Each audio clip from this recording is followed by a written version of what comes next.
Hello and welcome to Terrible Lizards Live. This is me. I am Izzy Lawrence. Hello. And over here to this side of me is Dr. Dave Hone. Here he is. Say hello, Dave. Oh, no. Hello, Dave. Exactly. We've already had Philip saying Izzy. I think you were missed, Dave, on that particular one. I don't think anybody wanted you. We have, according to the little thing in the corner, we've got like 8 viewers now, so that's like loads. Well, if you want me to go, you can answer the questions on your own. That'd be amazing. I think we already established in the patron bonus where you asked me a question in the park. I know everything there is to know about dinosaurs, so there's nothing. It's all gone in. Everything is in there. I am a genius. This is a rare occasion where I can honestly say I have forgotten more than you know about the subject. This is possibly, that's true of most things. It's one of the things I absolutely sort of, doing all the history stuff as well, is just when you start researching into something, then you realize the volume of stuff you don't know. It's the more you know, the less you know. It's quite depressing. Yes. In general. But cool. I will. We need you all. You're all saying hello, which is very sweet. Look at you, aren't you handsome? But we need to. Well, you look at that. That's pretty. Anyway, it's also probably not him. That's those photos. You don't know that. Got goggles and like a flight jacket on. That's pretty. Anyway, sorry. I don't mean to marzipan beetle. Very odd name, but there we go. I'm going to go to Durian, which is much. Oh, look at that. What's that, Dave? Can you identify the type of dinosaur that is? Theropod. It's obviously a theropod, yes, and it's got a dark nosy. Don't know. It looks like a guanlon with half of it missing. It might be supposed to be Uteranus. They all look the same. This is what everyone forgets. Oh, there we go. Hang on, it's just everybody's watching. This is quite. We're starting slow, guys. We're starting slow. We are.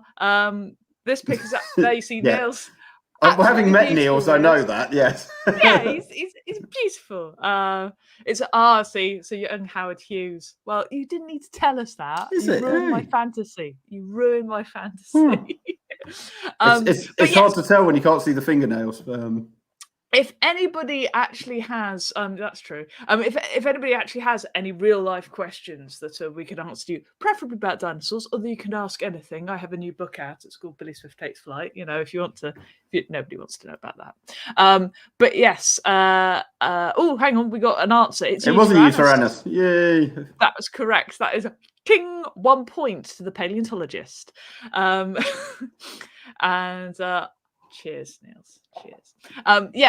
Do ask us dinosaur-related questions. We have a real-life paleontologist over here. Yeah, do. I was going to say, do ask us. I think we know who's going to answer them, though. That is just so unfair. I can answer any questions. I can say Scansuriopterygid and tell you what one is because we did an episode. Well, do you say Scansuriopterygid or you say Scansuriop? Sorry, it's just sorry. Okay. Yes. Okay. So marzipan beetle turns out to be Jay. So here we go. We can answer Jay's question. I had to shorten it a bit, Jay. So all the illustrations that Jay has seen is based on pigments of some combination of black, white, and ginger. Do some pigments fossilize better than others, giving a biased picture? So are dinosaurs like, when you leave like reds out in the sun, they go all brown and pinky and faded. Does the same thing happen in fossilization? Well, not to that degree, but the short answer to those questions are yes and yes. So some do fossilize better than others, or to be more accurate, when we're talking about melanosomes and these little pigment-bearing packages from which we're doing most of this restoration, there's basically a black one that we get. There's an orange, red, brown one that we get. There's a black iridescent one, so like you see on magpies or starlings and birds like that. And then white is an absence. So we can do those, but then we're missing proper bright reds, blues, and greens from them, which can be formed. Dinosaurs. I mean, modern-day dinosaurs are blue and green. I mean, peacocks. Yes, obviously. So some of that is going to be what we call structural color, so the organization of those melanosomes, which either doesn't preserve or we can't be confident that it's truly there, and it's harder to work out anyway. And some of those are other pigments that are not formed in melanosomes. which again either aren't preserving or we're trying to vaguely reconstruct them from chemical signatures, which probably isn't very accurate. And that's going to be the kind of thing where once the animal's dead and partially dissolved and all the rest of it, it's likely to go everywhere and not necessarily tell you very much. So yeah, as I say, kind of yes and yes, it's giving us a biased picture as a result of that, and only some colors effectively preserve well.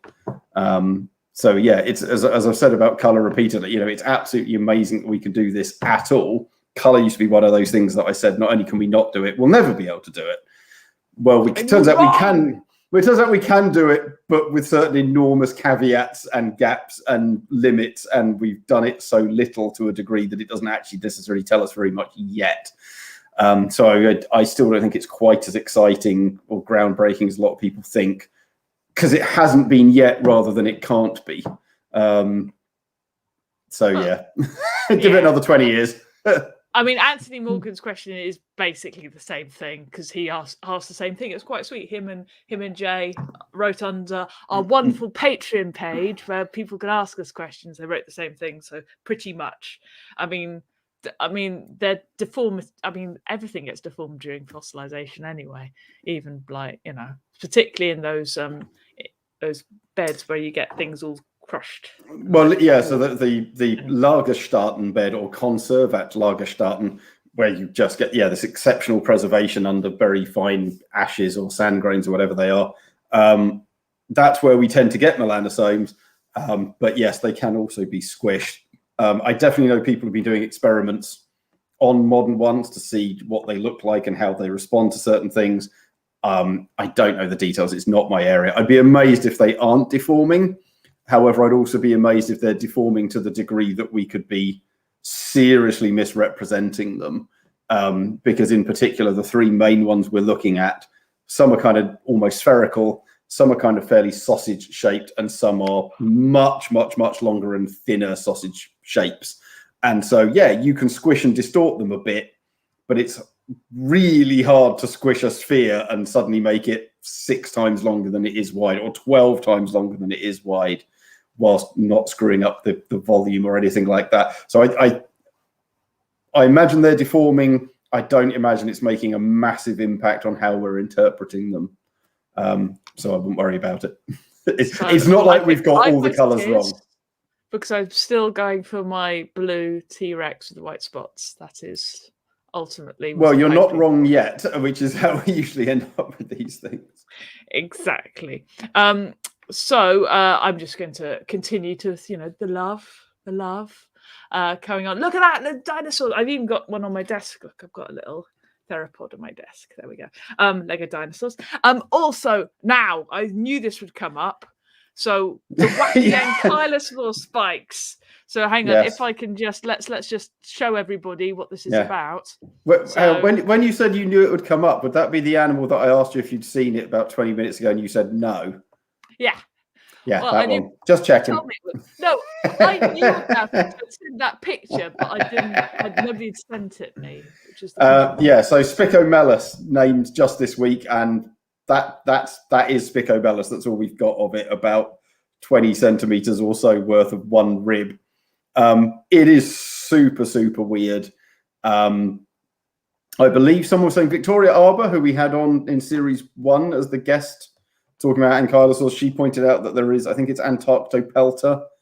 So another ankylosaur does have spiky bits fused onto the ribs, but they're nothing like as big as these spikes, so it's quite different. It's not unique in having armor fused onto the ribs for an ankylosaur, but it is definitely considerably more exaggerated than we've seen before. So that's really quite interesting, and it seems to have this like T-shaped rib, which makes me think of the T-shaped wing bones that we get in Ashdarkid pterosaurs, which everyone always described as these weird T-shapes. And then it turned out that it's actually less a T-shape and more a circle with 2 different dents in it. And then once you invaginate it twice, you inevitably end up with a T-shape in cross-section. So I can't help but wonder if that's quite what's going on here. So that's the bit where it's broken. It's literally helpfully they put it up so it isn't a T shape. You're looking. you're looking down the end of it that's snapped basically. But this is it. So I mean, this is the whole thing. It's supposed to be the oldest ankylosaur, or one of the oldest ankylosaurs, and the first one from Africa. Though it's from Morocco. Not that Morocco isn't part of Africa, but of course it's a part of Africa which is extremely close to Europe and has regularly been connected to Spain. Whereas obviously if it's from like South Africa, it's like, oh, well, they're really in Africa. But it's still interesting that they crossed even that barrier. Yeah. So yeah, I haven't read the paper yet. So I've now said everything about it that I know about it. So which is probably considerably less than everyone else who's lapped up, because it only came out like Wednesday, Thursday. It's very, very new. Like that. So yeah, I simply haven't had time yet. So I'm out. You probably know more than I do, frankly, if you've read the NHM press release or watched the video they put out on it. All I can say is that looks like a very difficult animal to have spare ribs with, because unless you like getting the fatty bits out of the because it's gonna. That's the obvious, potentially interesting thing is, there's quite a lot of muscle around on your ribs, and you don't really want to be trying to wrap your muscles around big spikes. So what the hell this means for how they do things like breathe is actually really quite interesting. So of course, is that the only like a turtle or something, or a tortoise? So it's like stiffer. Like so, I'm told there's a couple of crocodiles, or not crocodiles, crocodilian morphs. So from that much bigger group. So apparently there's some, I want to say, from India that have something like this.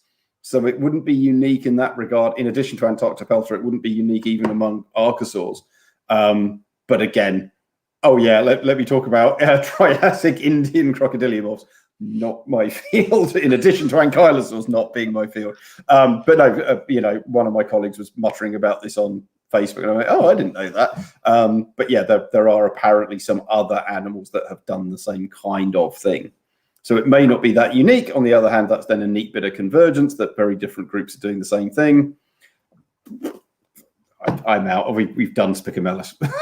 Okay, let's talk to Shiv. Now, I saw some chatter on Twitter about a paper that argued that, oh my goodness, Compsognathus. I was doing it. Were a baby form of another dinosaur and not their own species. What do you say to that, Dave? Well, first of all, it's not quite what was argued. So this is Andrea Cao, who's an Italian paleontologist. And as you know, I have a paper coming out with him and a whole bunch of other people next week.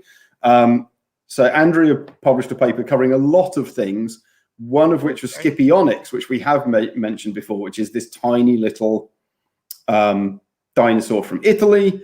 So Scipionix, absolutely tiny thing, exceptional preservation, soft tissues, it's got part of the intestine preserved and the stomach contents and yada, yada, yada. And this is a Compsognathid.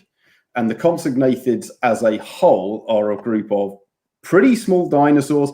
That's Compsognathus. If we go back one, you had just a second ago. That one. So that's the original Compsognathus from Germany. I've seen a pretty big Compsognathid in China. They had a couple. It would kind of be Velociraptor sized. And that's one of the really big ones. They're mostly considerably smaller and equally mostly very obviously juvenile. Scipionix is very obviously a juvenile. Compsognathus shown here is very obviously a juvenile, and so are some of the others. And Andrea in his paper basically, and Compsognathus, sorry, I should say, is also a group that we've had some problems with. So sometimes they come out as having evolved just after, or branching just after tyrannosaurs, sometimes just before. They've moved around a little bit and they have a kind of bunch of odd features. But the probably primary characteristic is they're fairly small theropods, known primarily from juveniles. And Andrea's paper, he basically argues that the reason we're not sure where they go, and the reason we keep finding them as juveniles, is there isn't a group of Compsognathids. They're all coming out together on a phylogenetic analysis in the family tree because they have a whole bunch of features in common, which are features of juvenile dinosaurs, not because they're a group. And he suggested that's tricky. Yeah, and he suggested that they're quite possibly Carcharodontosaurs, if I remember correctly. So a branch of the allosaurs, so not a million miles away from where they've traditionally come out in the phylogeny. And he says there's a few features in them which fairly closely match that. It's certainly possible. It's certainly plausible. As I say, they're all pretty tiny. They're all pretty juvenile. It's certainly true that they could cluster as a result of this. It wouldn't necessarily change their names. So that's the thing that's slightly correct from that question. Compsognathus is pretty much the only thing like it. And it's from a time and place where we have no big theropods at all. So it's not like, oh, well, it would just grow up into X, because there's no X for it just to grow up into. So Compsognathus would still be Compsognathus. It would just be a juvenile of something rather bigger. So why are all the dead big ones then? Well. So I mean, this is the obvious question. Is he's putting this up as a hypothesis, and again, we talked about this before. It's not a done deal. This science is observation, hypothesis, testing, new hypothesis, or development into theory. This is observation. They have some things in common with Carcharodontosaurs, and they're all juveniles. Hypothesis, they're actually Carcharodontosaurs. Testing hasn't happened yet. So this is not the answer. It is a suggested possible answer. Andrew has clearly looked at this more than I have, but I'm suspicious of a couple of things. Compsognathus proper, for example, is from the Solnhofen limestones. Those Solnhofen limestones in particular produce very small animals. We don't find big dinosaurs at all. That animal is definitely a juvenile and probably a young juvenile, but there's a difference between it's going to grow into something 3 times bigger than that, and it's going to grow into something 50 times bigger than that. Some of the Chinese ones that I've seen, they're not fully grown, but I also don't think they're going to end up being 10-meter long animals. I think they're going to end up being 3-meter long animals, and therefore there's not a lot more to go. The other thing to say is, and again, this isn't me disparaging his work or his hypothesis, just talking about some things. A common theme for these juvenile characteristics of taxa when you code them is that they tend to fall effectively down the tree because, over time, there's this old idea called ontogeny recapitulates phylogeny. Have you heard that? Probably not. Yeah, like every day in the pub, mate. So ontogeny, like, hey. Yeah, I know. So ontogeny, growth, development, change over time as you grow. Phylogeny, the evolutionary relationships. And it's not true in that it's not correct, but it's not a million miles from the truth. So there's this idea. So when you look at, for example, embryos of animals, embryos of vertebrates, everything looks like a dolphin. Right. They all kind of look the same. And a lot of what we have are these ancestral conditions, like even humans still have gill slits from their fish-like ancestors. So there was with a fur. Yep, some of us eat it all, and then some of us grow it anyway. Yes. So there's this idea that if you looked at the perfect evolutionary history, the perfect developmental history, it would show the evolutionary history. And of course it doesn't, because babies don't look like Australopithecines, and at no point in the development do they do that. They do look like Winston Churchill, though. True. But I don't believe he's the ancestor of all humans. So there's like a grain of truth to it. But it's not absolutely true. But that grain of truth is, when you look at juveniles, they tend to have the features of earlier groups because they only gain their specialist features as they get closer to adult. That's when you get all your sexy horns and all your frills, or specialist feeding devices or anything like, or super long tails of your sauropod or anything like this. But of course, what that means is if you code juveniles in, they should come out further down the tree than they actually normally should go as adults. But the Compsognathus usually come out well above the allosaurs with the tyrannosaurs. So it would be very odd if they moved up the tree as juveniles.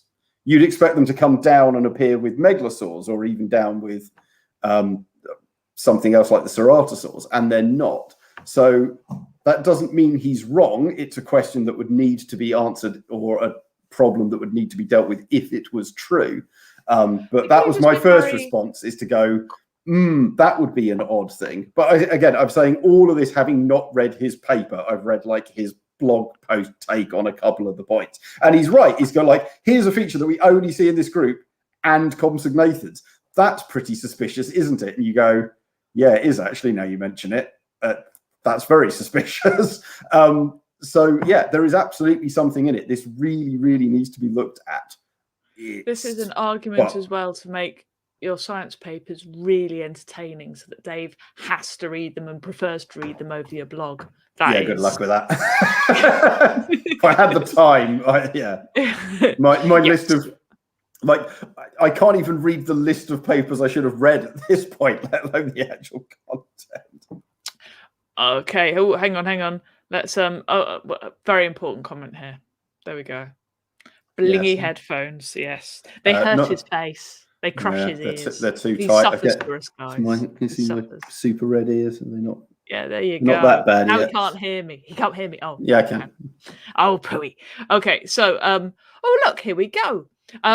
Sean says, we went to go and see Titus the T-Rex today and saw the bite on his tail. Can you tell us any more about the bite or any other pathologies on his body? That's from Harry, age 8.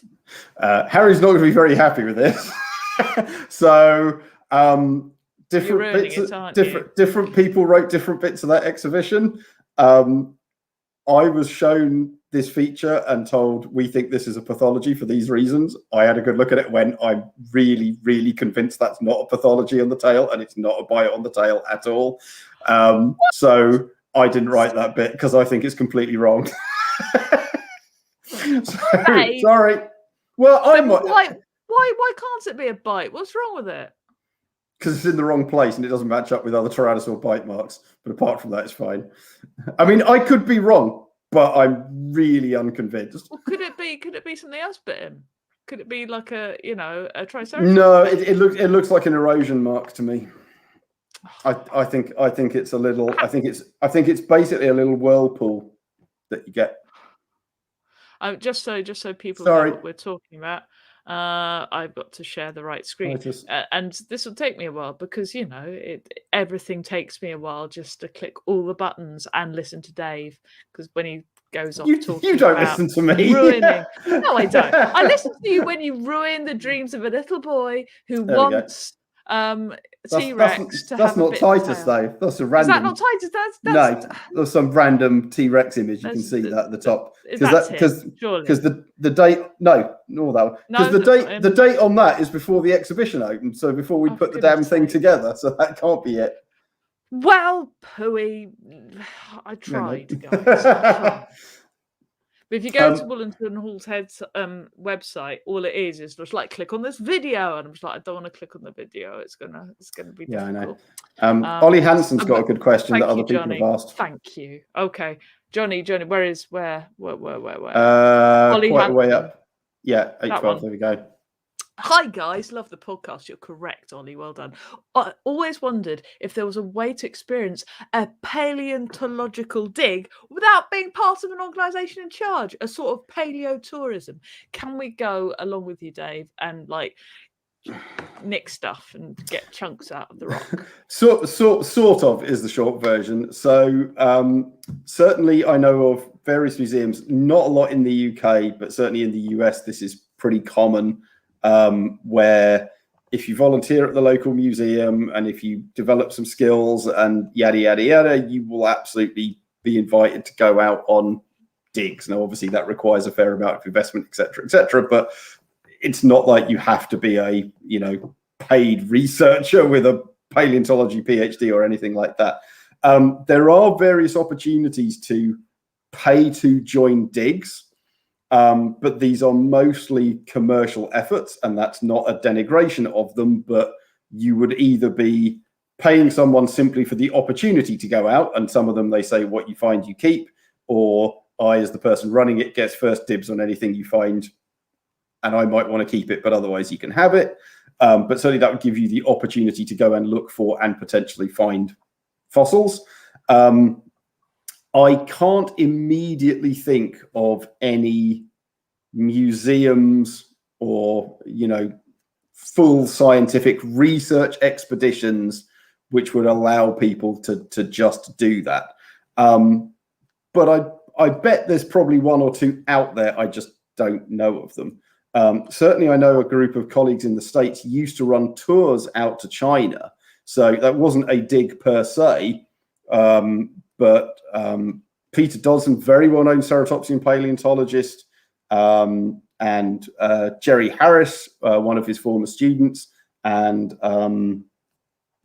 Martin Lockley, so a paleoichnologist or footprint expert. The three of them, they were part of some, it's called like Sino tours or something, and they would come out to China, and over a week they would drive you to a bunch of different museums and a bunch of different fossil bed sites and show you all the dinosaurs. And these are, professional full-time researchers. You can always go to Dave's office as well. He's got loads in his office. Yeah, that works. Also, can I just say, just go to Lyme Regis. Look at it. Yeah, you can literally just crack open a rock and get all sorts of things and but not the cliff. Don't dig in the cliff. That's illegal. No, you don't dig in the cliff. You dig off the cliff because dig in the cliff, one, hard, and two, it erodes anyway. So you don't need to dig. Yes, it's also illegal. You're supposed to. It's illegal as well. Yeah. Don't do it because it's illegal. Moral. But there are at least opportunities where someone with limited background, no experience, etc., you can go out on these things. I guess the question is, how much money do you want to put in, and how scientific do you want it to be?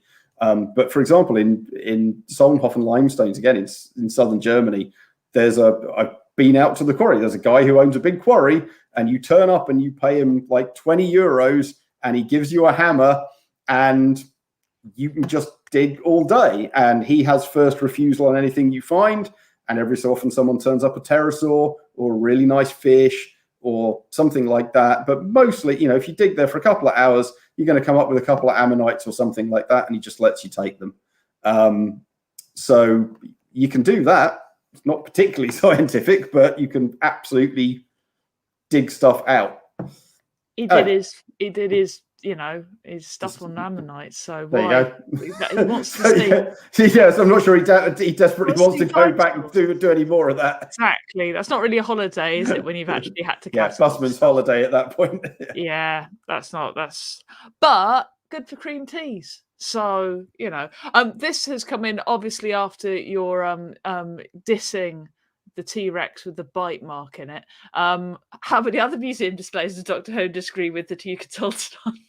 Oh, probably most of them, to be honest. Of course, it's a bit like documentaries that you've been. Well, yeah, I mean that's the thing. You've got to remember it is a consultant. I'm not the author. I'm not the owner of it. There was my probable official title was lead consultant on Titus, but you've also got the paleontologists and curators of Nottingham themselves, and you've got the specimen owner and the person who sold it to him, and he'd contracted other experts who also wrote stuff and sent stuff in, and also, you've got an exhibition manager and the preparator, graphic designer who did all the signs. They got to fit the words in to make it look pretty. Yeah, and and it's it's almost like a screenwriter for a movie. You submit your story and your idea and your script, but the actors are going to change a bit, and the edit, and the producer's going to change a bit, and the director's going to change a bit, and then the editor's going to get hold of it and go, yeah, I know the producer loved that line, but it doesn't work, and that goes as well.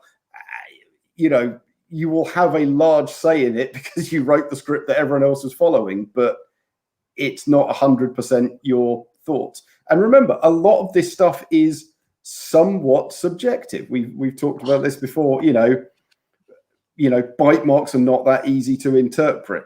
Whether particularly if they're erosion marks. Well, but if whether or not a pathological injury could be an impact from something hitting it, or could be a break from something tripping, are hard to do. They can be done, but with margins of error. Reconstructing exact positions of ribs and tooth counts and eye shape and all this other stuff. We're always talking, or skin and feathers. God, we know how many times we've talked skin and feathers. You've always got margins of error or uncertainties and differing opinions. I am 90% convinced that T-Rex probably still had a few sparse feathers on it, probably across most of it. But that's based on no real data, but an awful lot of intuition and understanding of all the biases of fossilization and preservation and erosion and evolutionary ancestry and like all this art and developmental biology. And I could easily be extremely wrong. I'm going with big eyelashes on a T-Rex for Izzy. Well, that's what she wants. Big tree, so feathery eyelashes. Yeah, you will absolutely find this. I'm not that anyone accuses of this, but I'm not any kind of hypocrite. You will find people who are published on academic papers that they disagree with. But having your name at the top partly means that you're responsible for that work. If you do a big analysis, you deserve authorship on that paper. But the lead author who gets final say might go, I think the results mean this. And you go, no, they don't, not really. Not when you take this into account. And so I'm not going to take my name off the paper if I did all that work, but I don't necessarily agree with what it says. Now, I've got one, which I think you might question, that you might just go, oh dear. It's just come in from Phil, and it's about the Spinosaurus model. Should I put it up and just see? God, look at his face already, guys. Look at his face. Is it the elephant seal one? Because we've all seen if it's the elephant seal one. It's not the elephant seal one. It's what does Dr. Hone think of the life-size Spinosaurus model that's been recently debuted? I assume that's the one in Germany that was doing the rounds a week or two ago, and that's think so. And that's not actually new. That's 3 or 4 years old. What they've done is replace the tail in the light of the new tail paper. But yeah, it mostly looks very, very good. I think it's a bit too crocodilian. It's got very crocodile-like scales and scale pattern to it. And I can sort of guess why they did that. But at the same time, I wouldn't do it. But we've got no skin at all for these animals. So it's not like they're right and I'm wrong. They're wrong and I'm right, or vice versa. We just don't know. I think a lot of people with things like that, they like to exaggerate that features because it's familiar to people. So yeah, I would have avoided the overly crocodile assertion of those crocodile-like scales, but they're not necessarily wrong. Other than that, hell of a mod. Looks fantastic. I mean, it is against the background of them swimming underwater, though, David. Yeah, that's not the model. I don't like the background very much, but that's different. Fair enough. But again, even then, the artwork is beautiful. It looks fantastic. It is technically accomplished and looks like a real animal that it is illustrating. I just don't agree with the behavior. So here we are after the Tyrannosaurus exhibition. Is there a clade-specific or thematic exhibition / museum let's see pop up or contribute to? I'm going to answer this first because I would like one of all the small little Psittacosauruses and other little herbivorous nonsenses that don't get enough press. Little Protoceratops, maybe. The problem is museums want to make money and no one's going to come to see that. I don't care if nobody comes to it. It'd just be me surrounded by little cutesy ceratopsians, the little cheek spikes and little all friendliness, nothing eating them. They're all happy. That would be good. It's not a proper dinosaur. So yeah, there's a few. I'd certainly. There was a point before Titus happened with Nottingham where we had a fairly serious discussion about doing a Dromaeosaur exhibition. And I'd love to do that. And I was speaking to a colleague in Japan just at the weekend, actually, because in Tokyo they periodically do these really nice dinosaur exhibits. And they said, not for the first time, I should say, well, do you want to do one day? And I went, yeah, can we do a pterosaur one? Which I'd also put in front of them about 10 years ago. And they went, yeah, great. Dave. They said, yeah, great. And then never got back to me. So I'm not, I don't think for 1 minute that come 2023, you're going to see Dave Hone's Japanese pterosaur exhibit. But it would be nice if they actually did want to do it with me, because I would genuinely love to do that. It would be fantastic. They did do a pterosaur one, I want to say about 2004. So a good while ago now. That was pretty good. I only ever saw a few photos of it. I've got a good one which combines my book setting. Well, I'm just going to show this just in case anybody's interested. Yeah, for all those young adult fiction enthusiasts we have on the Dinosaur podcast. Hey, Harry's 8. Next year he'll be 9. He'll be perfect age for this book, right? But Quetzalcoatlus, right? The big stompy North American pterosaur is got the same wingspan as a Spitfire. Yeah, boom. Pretty much. There's a good. So I want a Spitfire pterosaur, exhibition with the Spitfires, their top speeds, the turning circle of a pterosaur. It would be perfect, I think. Yes, Dave agrees.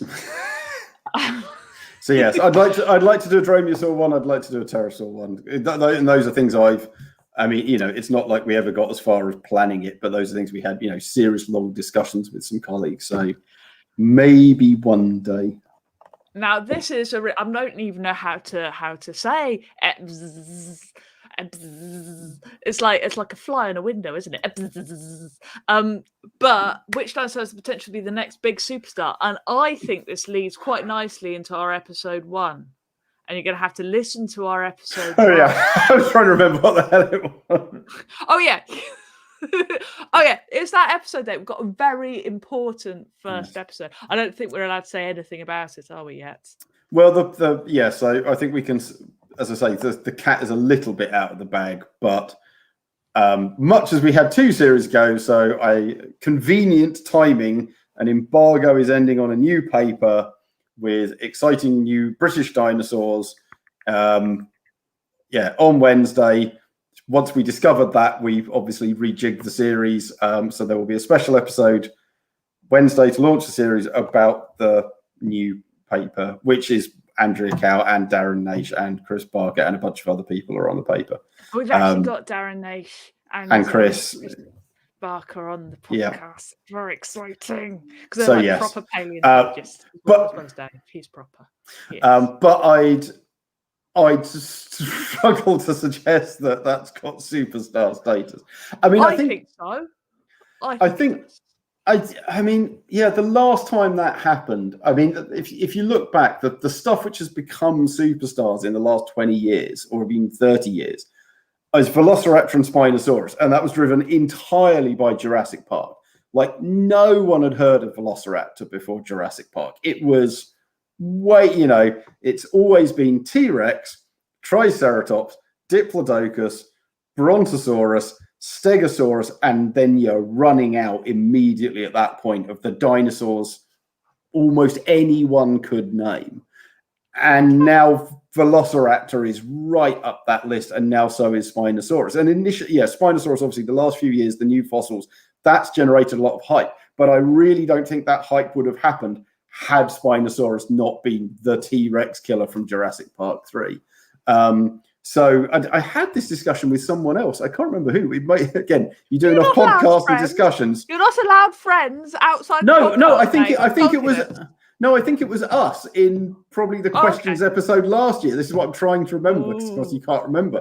But someone asked about what was going to happen with these movies, and so that was it. Someone asked what's going to change people's perceptions, and I said you need something like the Jurassic Park franchise to take that step up itself, because they have an infinitely bigger reach than all paleontologists do combined.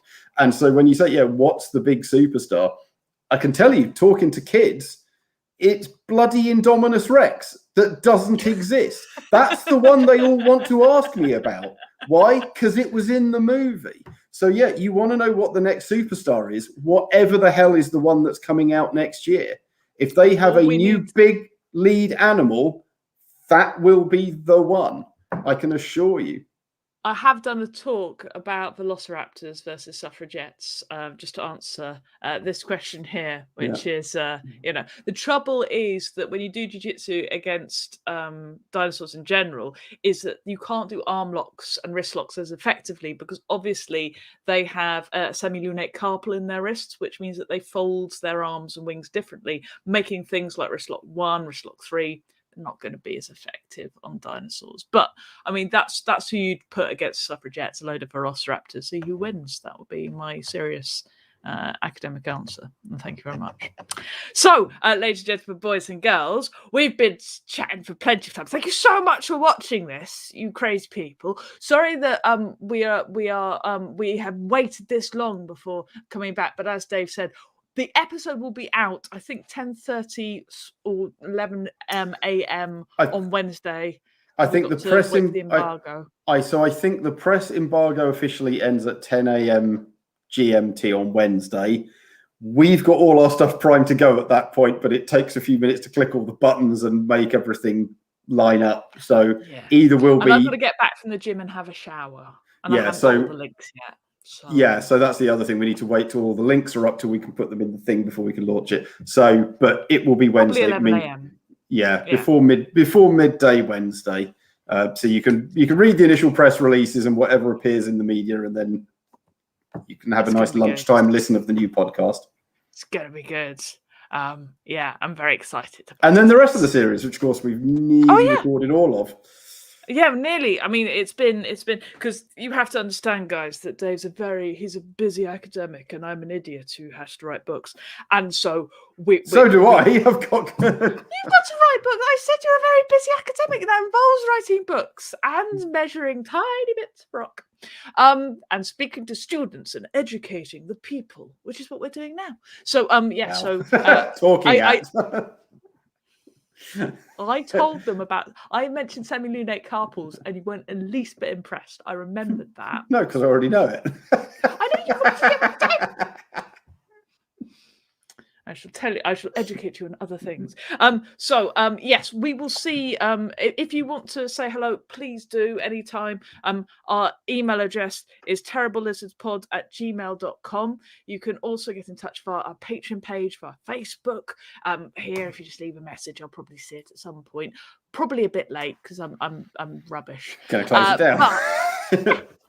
But it's going to be good, and we will see you on Wednesday, and let us know what you think, and please do share it with all your friends. And aren't we doing another live around then as well? I've suddenly possibly got in my I diary. haven't decided because I might have commitments. Oh, okay. But we may or may not be doing another live afterwards. You didn't tell me that, so I was just looking at my diary going, no, aren't we doing another one? We kind of are, maybe, depending on if I need to. It might be. We'll announce it later, guys. It'll be fine. Anyway, until Wednesday, possibly Thursday evening, I don't know. We will see you next time. Rawr. Rawr. There you go.